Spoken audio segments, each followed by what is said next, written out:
14 अंकों की गिरावट के साथ अभी निफ्टी ट्रेड कर रहा है 24,200। आज छोटा तो 24,200 के ही नीचे ट्रेड कर रहा है, लेकिन अच्छी बात है कि 24,000 को प्रोटेक्ट करे हुए है। इनफैक्ट 24,100 को भी नहीं छोड़ रहा। बैंक निफ्टी के अंदर वॉलेटिलिटी थोड़ी ज़्यादा है, 51,800 के आसपास रोकने की कोशिश हो रही है। अगर फेल होगा तो और टूटेगा, नीचे वापस टेस्ट कर सकता है। अगर नहीं हुआ तो यहाँ से रिकवरी भी आ सकती है, तो इसलिए 51,800 पर नज़र गड़ा के रखें, ये बहुत इंपॉर्टेंट लेवल है। इंडिया विक्स इस समय बिल्कुल फ्लैट है, तो मार्केट अगर आज कुछ भी नहीं करे तो मेरे को कोई हैरानी नहीं होगी। सुबह हम यही बात आपके सामने रख रहे थे कि आज मार्केट सिर्फ और सिर्फ शेक करेगा, ना तो बहुत ज़्यादा तेज़ी, बहुत ज़्यादा मंदी हमको मार्केट में नहीं लगती है। हाँ, एक झटका अगर बैंक निफ्टी को लग सकता है तो एक 100-150 पॉइंट का और लग सकता है, वो भी कैलकुलेशंस का हिस्सा है। 51,800 के नीचे जाके ही ये प्रॉब्लम क्रिएट होगी, अदरवाइज नहीं होगी। फिलहाल अभी आप 24,100 और 51,800 को इंपॉर्टेंट एक पड़ाव समझ के अभी ट्रेड के लिए देख सकते हैं या फिर समझ सकते हैं। अजीत मिश्रा कल के हमारे मेहमान थे, उनका रिपोर्ट कार्ड आपके सामने रखते हैं। ध्वनि पटेल आज के हमारे मेहमान हैं, उनसे हम पूछेंगे निफ्टी बैंक निफ्टी में इस समय क्या करना चाहिए। अलग अलग स्टॉक्स में भी आप रिकमेंडेशन रखेंगे। अजीत सर के जितने भी ट्रेड है अब आप काट दीजिएगा। अब आपका वही पैसा जो आपके पास एक डेडिकेटेड आपने इस हमारे कार्यक्रम के लिए निकाल के रखा हुआ है, उस पैसे को अब आप ध्वनि पटेल की कॉल्स में इस्तेमाल कीजिएगा। हर दिन मेहमान कुछ ना कुछ आते हैं, आपके लिए नया ट्रेड लेके आते हैं, बेहतर ट्रेड लेके आते हैं, और हमारी ये कोशिश होती है कि हम आपको पर डे फ्री करते जाएं कुछ ना कुछ प्रॉफिट्स के साथ। अजीत मिश्रा का पहले रिपोर्ट कार्ड, फिर ध्वनि पटेल की आज की कॉल्स।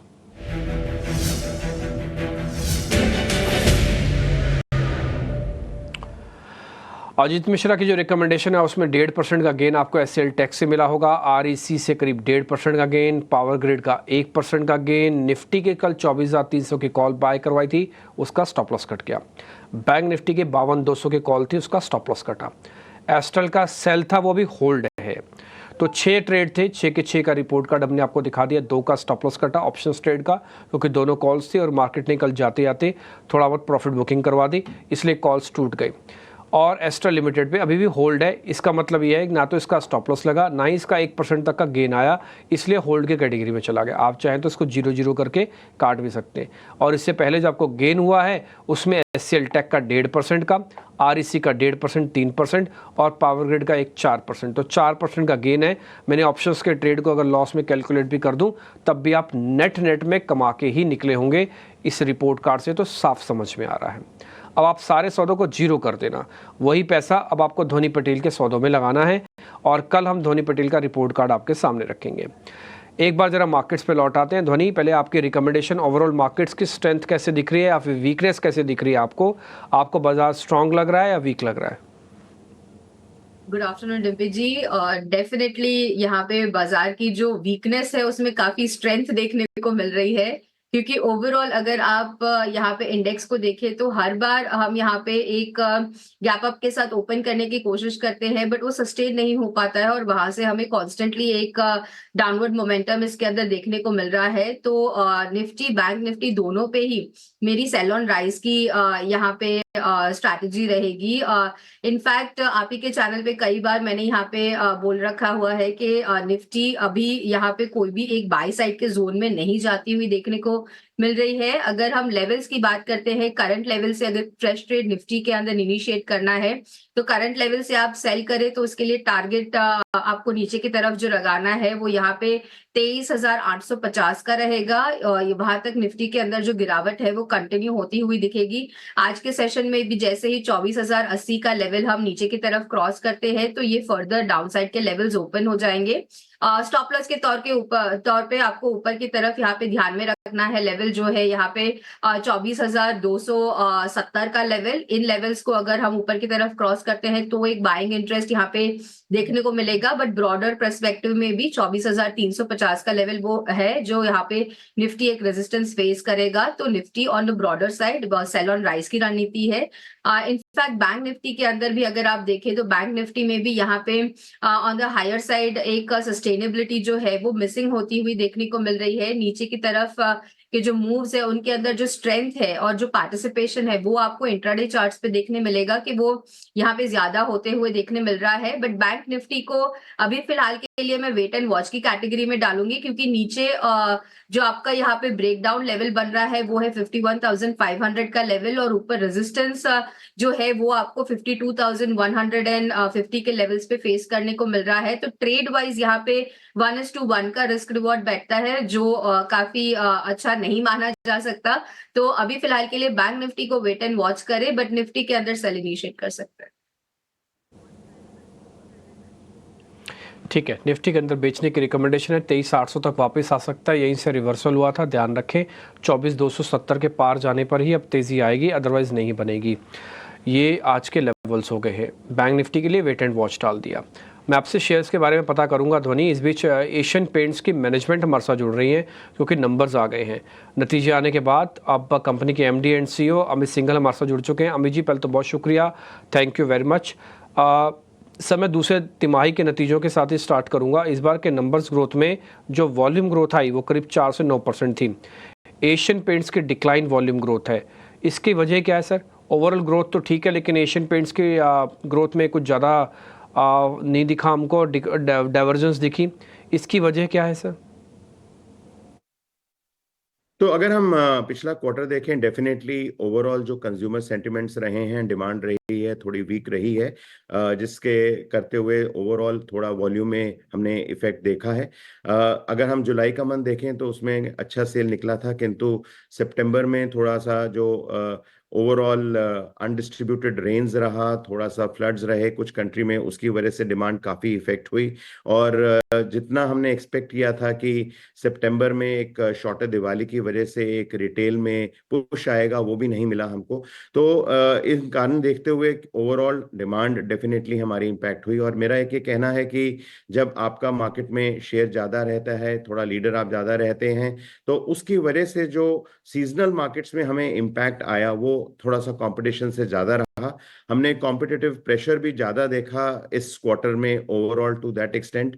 और हम समझते हैं कि जो हमारा इंस्टीट्यूशनल और प्रोजेक्ट्स बिजनेस है उसमें भी हमें थोड़ा ग्रोथ में थोड़ा सा इफेक्ट दिखा, डिमांड उतनी नहीं रही। स्पेशली जो हम गवर्नमेंट स्पेंडिंग देखते हैं, इंफ्रास्ट्रक्चर ग्रोथ देखते हैं, उसमें थोड़ा सा म्यूटेड रहा ओवरऑल स्पेंड्स और जो हमें पुश मिला। तो इन सबको देखते हुए ओवरऑल हम समझते हैं कि ओवरऑल जो वॉल्यूम रहा हमारा थोड़ा सा कम रहा, हम बेस पे रहे। किंतु अगर हम CAGR नंबर्स देखें over the quarter, they are still in double digit numbers.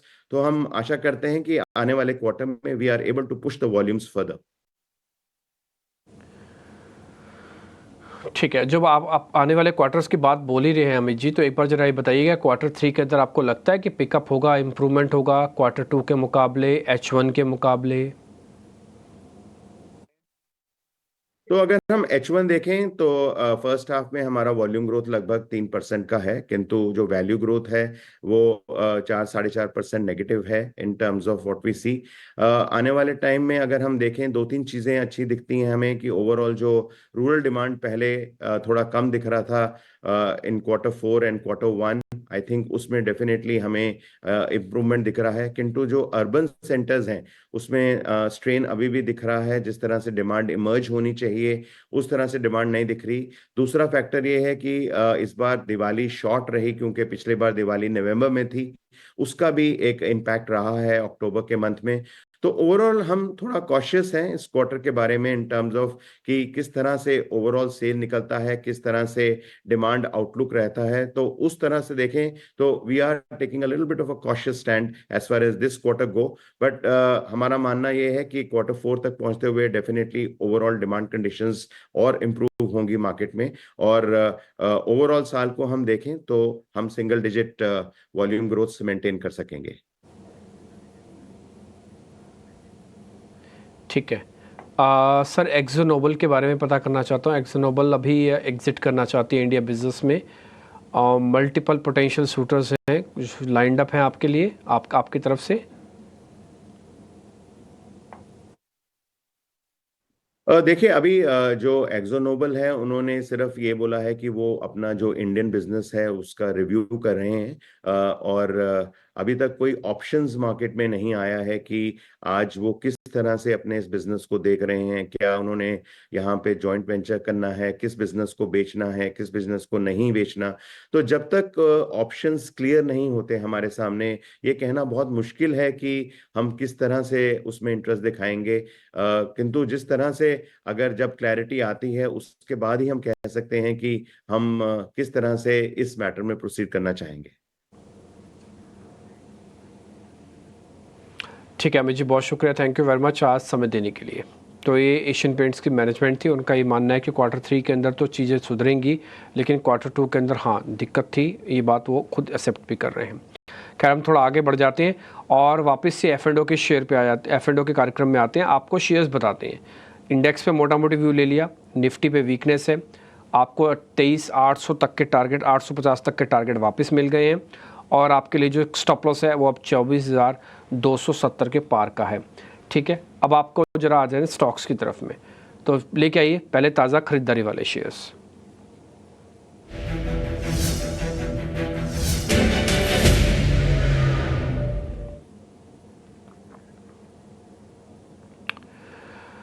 तो आज के जो ताज़ा खरीदारी वाले शेयर्स हैं वो है जायडस लाइफ साइंसेस ध्वनि, और दूसरा है मैक्स फाइनेंशियल सर्विसेज, MFSL के नाम से मिलेगा ये शेयर आपको। दोनों ही करीब 2-2% ऊपर है, जरा चेक कर लो, कोई ट्रेड बनता है तो बताओ, नहीं तो फिर छोड़ भी देंगे। डिम्पी जी, इसमें से जाइडस लाइफ को तो हम ड्रॉप करेंगे क्योंकि इंट्राडे स्ट्रक्चर इसका जो है वो यहाँ पे वीक दिख रहा है। अभी भी स्टॉक अपने जो short term moving averages intraday basis पे होते हैं उनको ऊपर की तरफ क्रॉस नहीं कर पाया है, और डेली में भी यहाँ पे स्टॉक अपनी जो शॉर्ट टर्म के एवरेजेस है उनके नीचे ट्रेड कर रहा है। तो बाइंग इंटरेस्ट डेफिनेटली है, बट ओवरऑल कन्विक्शन जो है वो जाइडस लाइफ साइंस में मिसिंग है। दूसरा स्टॉक जो है MFSL का, यहाँ पे आप बाय इनिशिएट कर सकते हैं। इसके लिए आपको स्टॉप लॉस मेंटेन करना रहेगा, नीचे वो रहेगा 1220 का, और ऑन द हायर साइड इसका टारगेट जो यहाँ पे बनता है वो है 1265 का।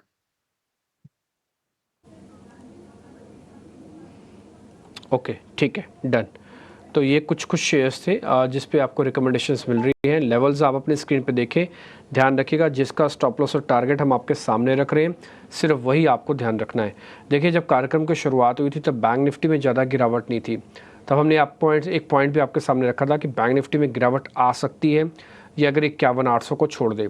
51,800 को छोड़ते ही बैंक निफ्टी में भी गिरावट आई है और अभी डेज लो हम वापस टेस्ट करने के लिए पहुँच रहे हैं। देखिए आपकी स्क्रीन पर 51,703 हो गया है ना, ये 51,800 तोड़ते ही 100 पॉइंट का एक झटका मारा बैंक निफ्टी ने, और वो भी नीचे। निफ्टी भी समय करीब 35 पॉइंट की गिरावट के साथ डेज लो को टेस्ट कर रहा है 24,100 को।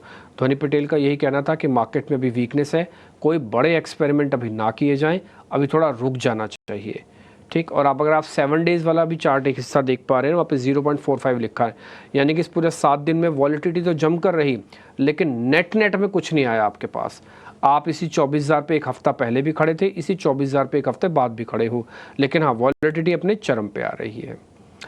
मैक्स फाइनेंशियल सर्विसेज का स्टॉप लॉस टारगेट आपकी स्क्रीन पर आ गया होगा, आप नोट कर लीजिएगा। अभी तक एक इकलौता शेयर है जो आपकी स्क्रीन पर आया है बाय के लिए। इससे पहले ध्वनि पटेल ने निफ्टी पे आपको एक शॉर्ट कॉल दी है, बैंक निफ्टी पे वेट एंड वॉच डाला है। शॉर्ट कवरिंग के 2 शेयर हैं, ध्वनि जरा उसको भी चेक कर लो आप। पहला है मेट्रोपॉलिसिस, दूसरा है ICICI बैंक। इन दोनों में हो रही है शॉर्ट कवरिंग। कोई ट्रेड बनता है तो बताइए, नहीं तो फिर छोड़ेंगे इनको भी। डिम्पी जी, ICICI बैंक को तो ड्रॉप करेंगे क्योंकि ओवरऑल बैंकिंग के अंदर जो कन्विक्शन है यहाँ पे मेरा वो ऑन द बाय साइड नहीं बन रहा है। एंड गिवन ICICI बैंक के अंदर शॉर्ट कवरिंग है, बट यहाँ पे जो कन्विक्शन है वो ब्रॉडर पर्सपेक्टिव से मुझे मिसिंग दिख रहा है, तो इसको यहाँ पे ड्रॉप करेंगे। दूसरा स्टॉक जो है मेट्रोपोलिस का, तो मेट्रोपोलिस में डेफिनेटली आप बाय इनिशिएट कर सकते हैं क्योंकि यहाँ पे स्टॉक ने आज के सेशन में प्राइस एक्शन वाइज ब्रेकआउट दिया है, जहां पे 2200 का लेवल हम सरपास नहीं कर रहे थे, उसके ऊपर अभी फिलहाल के लिए हम ट्रेड कर रहे हैं। तो डेफिनेटली यहाँ पे आप एक बाय इनिशिएट कर सकते हैं। ये फर्दर मोमेंटम जो है वो आपको कंटिन्यू होता हुआ देखने को मिलेगा। नीचे स्टॉप लॉस के तौर पे आप 2189 का लेवल ध्यान में रखें, and on the higher side यहाँ पे मेट्रोपोलिस के अंदर पोटेंशियल है कि ये ऊपर की तरफ में 2265 तक जा सकता है। ठीक है, तो आपका चुनाव हुआ है मेट्रोपॉलिसिस। मेट्रोपॉलिसिस पे लेवल्स का स्टॉप लॉस टारगेट अभी आपकी स्क्रीन पे छपा हुआ आ जाएगा। मैक्स फाइनेंशियल सर्विसेज इससे पहले वाला शेयर था और निफ्टी अब तक शॉर्ट है। तो मैक्स का जिसमें निफ्टी शॉर्ट है और दो सौदे तेज़ी के, एक तो मैक्स फाइनेंशियल और दूसरा है मेट्रोपोलिस। अब जरा बिकवाली वाले सौदे लेके आइए, स्क्रीन पे दिखाइए फ्रेश शॉर्ट।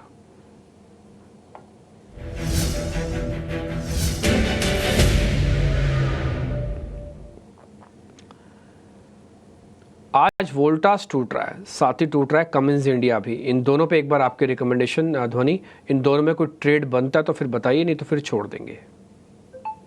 बिल्कुल डिम्पी जी, यहाँ पे वोल्टास आपका और मेरा मैच हुआ है, क्योंकि ये भी मेरी एक सेल साइड की रिकमेंडेशन थी। यहाँ पे वोल्टास के अंदर डेफिनेटली स्ट्रक्चर जो है वो ऑन द वीकर साइड देखने को मिल रहा है। ओवरऑल इसके अंदर जो गिरावट है वो आपको 1650 के लेवल तक कंटिन्यू होती हुई देखने को मिल सकती है। स्टॉप लॉस के तौर पे आप यहाँ पे 1720 का जो लेवल है उसको खास करके ध्यान में रखें। जहां तक कमेंस का सवाल है, कमेंस के अंदर भी यहाँ पे जो फॉल है वो एविडेंट है, बट अभी इन करंट लेवल से यहाँ पे कोई भी एक ट्रेड रिकमेंडेशन नहीं बनती है, क्योंकि जो फॉल है वो आपको 3400 के लेवल तक देखने को मिलेगा। और ऑन द हायर साइड 3630 का यहाँ पे स्टॉप लॉस बनता है, तो रिस्क रिवॉर्ड फेवरेबल नहीं बनेगा इन दी करंट सिचुएशन। बट अगर हाँ किसी ने ऑलरेडी शॉर्ट पोजिशन बना के रखी है तो 3400 तक वो होल्ड कर सकता है। ठीक है, डन। तो ये कुछ एक ट्रेड आपको और मिल रहे हैं। वोल्टास तो खुद धोनी पटेल का भी ट्रेड है, तो इसलिए एक सौदा तो आपको हमारा मैच भी हो गया। 1650 तक का टारगेट है, वीक हो सकता है। 1720 का एक स्टॉप लॉस आप फॉलो कीजिएगा। और कमिंस इंडिया भी आपको होल्ड है। होल्ड का मतलब ना तो नए लोगों को आना नहीं है, सिर्फ पुराने वालों के लिए कॉल है ये। होल्ड सिर्फ पुराने वालों के लिए है, ठीक है। तो नए वालों को कोई एक्सपेरिमेंट इसके अंदर करना नहीं। अनवाइंडिंग के दो शेयर है ध्वनि, उनको भी जरा चेक कर लो आप, फिर हमारे शेयर्स पूरे हो जाएंगे। फर्स्ट है IGL और दूसरा है भारत फोर्ज। इन दोनों में कोई ट्रेड है तो फिर बताइए।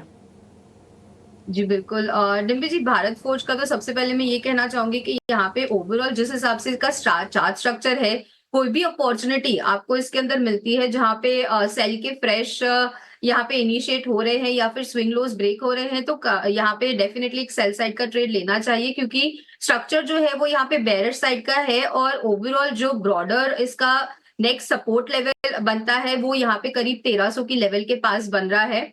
तो भारत फोर्ज में डेफिनेटली शॉर्ट साइड इनिशिएट कर सकते हैं। Stop loss on the higher side यहाँ पे आप मेंटेन करिए 1405 का। And on the lower side जैसे ही स्टॉक ने अपना 335 का लेवल ब्रेक करता है तो 1300 का यहाँ पे लेवल जो है वो यहाँ पे वापस से रिविजिट करेंगे। तो on the broader side Bharat forge को डेफिनेटली एक शॉर्ट रिकमेंडेशन में डालेंगे।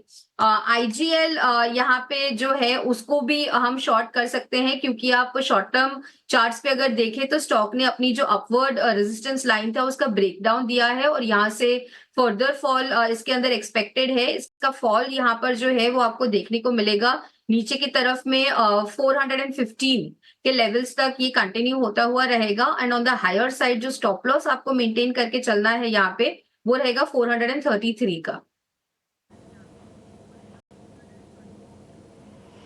ठीक है, तो एक IGL का और भारत फोर्ज का दोनों का स्टॉप लॉस टारगेट वाली प्लेट आपकी स्क्रीन पर आ जाएगी, आप नोटिस कर लीजिएगा। धोनी पटेल ने आज हमको 6 शेयर्स दिए हैं, एक इंडेक्स दिया है, तो कुल मिला के हो गए 7 ट्रेड। अपने पैसे को अपने हिसाब से बांट लीजिए। आपको अगर लग रहा है कि मंदी के 4 शेयर है, मैं 2 में काम करूं, तो भले आप 2 में काम करो। आपको लग रहा है कोई शेयर नहीं काम करूंगा तो मत करो। लग रहा है सब में काम करना है, सब में सौदे डालो, जैसे आपको ठीक लगे, ठीक है। लेकिन सब चीज़ों में एक चीज़ का ध्यान रखना, वॉल्यूम कम होनी चाहिए। स्टॉप लॉस टारगेट को रिग्रेसली आप फॉलो करो। और ये निफ्टी आपको एक शॉर्ट है, तो ये मानसिकता समझ में आ रही है कि मार्केट में धोनी पटेल थोड़ा मंदी देख रही हैं, तो इसलिए इनके शेयर्स जो शॉर्ट की संख्या है वो 4 हैं, है ना। Voltas, Cummins, IGL, Bharat forge दिए हैं। वोल्टास तो चलो एक हमारे साथ भी मैच उनका हो गया, उनकी भी ट्रेडिंग कॉल्स है। धोनी कोई और ट्रेडिंग कॉल है आपकी तो वो बता दो। डिम्पी जी, एक यहाँ पे फ्यूचर में रहेगी, एक ऑप्शन में रहेगी। ऑप्शन का ट्रेड यहाँ पर जो है वो यहाँ पे बाय साइड का रहेगा। मन्नापुरम के अंदर यहाँ पे बाय रिकमेंडेशन देना चाहूंगी, क्योंकि उसके अंदर 160 का जो लेवल है वो यहाँ पे एक ब्रेकआउट लेवल है जिसके ऊपर स्टॉक मूव करता है। तो यहाँ पे आपको बाइंग इंटरेस्ट जो है वो ऑन द हायर साइड देखने को मिलेगा, और जो इसने गैप एक बनाया था वो फिल होता हुआ देखने को मिल सकता है। तो मन्नापुरम में आप 160 का जो कॉल ऑप्शन है 3.35 के रेट के पास इसको बाय कर सकते हैं। टारगेट 5.5 का रहेगा और स्टॉप लॉस आपको ₹2.25 का मेंटेन करके चलना है। और दूसरा मेरा सेल रिकमेंडेशन रहेगा अपोलो टायर के अंदर। अपोलो टायर का अगर आप स्ट्रक्चर देख रहे हैं तो ऑन द वीकर साइड है। इनफैक्ट जैसे ही स्टॉक नीचे अपना 480 का level on the closing basis यहाँ पे क्रॉस करेगा तो फ्रेश शॉट्स इसके अंदर इनिशिएट होते हुए दिखेंगे। स्ट्रक्चर के अंदर भी एक फ्रेश ब्रेकडाउन यहाँ पे देखने को मिल रहा है, तो आप अपोलो टायर्स के अंदर शॉर्ट कर सकते हैं।